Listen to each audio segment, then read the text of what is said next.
Guys 25 সালের শুরুর দিকে আমাদের নারুটো চ্যাপ্টার শুরু হয়েছিল। গেরানা অ্যানাউন্সমেন্ট করেছে আমাদের নতুন নারুটো চ্যাপ্টার 2। নারুটো চ্যাপ্টার 1 এ গেরানা গেমের অনেক পরিবর্তন করেছিল। যেমন বারুনা ম্যাপের বর্তমান রিমনাম ভিলেজের নাম পরিবর্তন করে এটাকে করে দিয়েছিল হিডেন লিভ ভিলেজ। তবে চ্যাপ্টার 2 তে হিডেন লিভ ভিলেজের নাম পরিবর্তন হয়ে এখন নতুন একটা ভিলেজ অ্যাড হতে চলেছে। এবং নারুটো চ্যাপ্টার 1 এ গেরানা নারুটো ইভেন্টে বিভিন্ন ক্যারেক্টারের স্পেশাল পাওয়ার অ্যাড করছিল, এগুলো আমাদের গেমে মারাত্মকভাবে ইফেক্ট তৈরি করেছিল। এবারও গেরানা ফ্রি ফায়ার গেমের মধ্যে এবার পর অনেকগুলো স্কিল অ্যাড করবে। আগে তো চিদুরি রাশিঙ্গান গেমে আসছিল, কিন্তু এইবারে মাদারা ইতাচি পেইনের স্পেশাল পাওয়ার গুলো অ্যাড করবে। তোদের গেমের নতুন একটা বাস আমাদের জন্য অপেক্ষা করতেছে। চলো তাহলে এক নজরে দেখে নেওয়া যাক নতুন কি কি আসতেছে। তো গেমে যে আমাদের বর্তমানে রিমনাম ভিলেজ আছে, এই ভিলেজটা সম্পূর্ণ গেম থেকে রিমুভ হয়ে যাবে এবং নারুটো ইভেন্টটা যতদিন পর্যন্ত থাকবে রিমনাম ভিলেজটা পরিবর্তন হয়ে যাবে এরকম। লাইক ফ্রি ফায়ার গেমে নারুটো ইভেন্টে যে হিডেন লিভ ভিলেজ দেওয়া হয়েছিল, ওই ভিলেজটা আবার দেওয়া হবে। নতুন করে যে ভিলেজটা দেখানো হবে সেটা হচ্ছে হিডেন লিভ ভিলেজটা সম্পূর্ণ ধ্বংসপ্রাপ্ত। চ্যাপ্টার 1 এ কিন্তু হিডেন লিভ ভিলেজে পেইন অ্যাটাক করে না, কিন্তু যারা নারুটো দেখছো তোমরা বিষয়টা জানো, পেইন কিন্তু হিডেন লিভ ভিলেজে অ্যাটাক করে এবং তার সমস্ত পাওয়ার দিয়ে হিডেন লিভ ভিলেজ ধ্বংস করার চেষ্টা করে। এই ধ্বংসস্তূপটা এখানে কিন্তু প্রকাশ পেয়েছে। তো এখানে দেখতে পারতেছো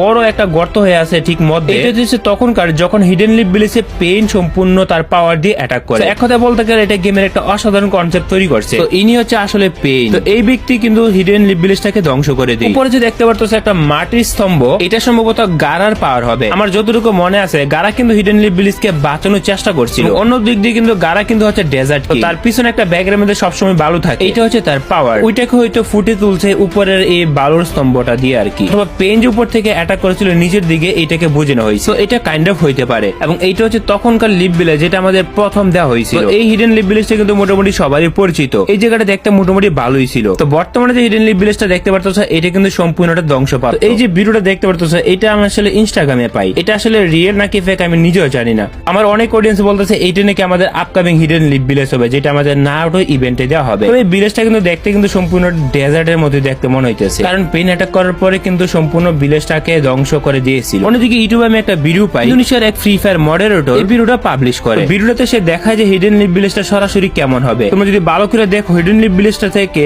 উপরের দিকে মাটি উঠতেছে। তোমরা যদি একটু ভালো করে পিছনের দিকে খেয়াল করো তাহলে দেখতে পারবা যে পিছনের দিক দিয়ে মাটি উপরের দিকে উঠতেছে। সম্ভবত পেইন যে অ্যাটাক করছে এটা লাইভ ভিউ এখানে দেখাইতেছে। এখানে কেলি দৌড়াচ্ছে। অন্যদিকে তার ভিডিওতে দেখা যাইতেছিল যে আকাশের মধ্যে একটা চাঁদ দেখা যায়, কিন্তু এইটা হচ্ছে একদম লাল রং। যদি তুমি না বুঝো, এইটা হচ্ছে ফ্রি ফায়ার গেমের মাদারার পাওয়ার। ওদেরকে একটা ছোট বড় স্টোরিও বইলা দিই। মাদারা কিন্তু চাইছিল দুনিয়ার মধ্যে একটা শান্তি প্রতিষ্ঠা করা, মানুষকে একটা ঘুমের মধ্যে রাখা, ঘুমের মধ্যে একটা ফেক দুনিয়া তৈরি করা, মানুষ স্বপ্নে যেটা চাই ওইটাই বাস্তবে রূপান্তর করা। স্বপ্ন এমন ভাবে কাজ করবে এটা বাস্তবে কোনো অস্তিত্ব নাই। মাদারার ওই ফেক দুনিয়াটা সে তৈরি করতে চাইছিল। এবং চ্যাপ্টার 2 এর যে ট্রেলার ছিল, ট্রেলারের মধ্যে কিন্তু তারা দেখায় যে আকাশের মধ্যে একটা লাল রঙের চাঁদ আছে। মানে এই যে চাঁদটা দেখতে পারতেছো, এই চাঁদ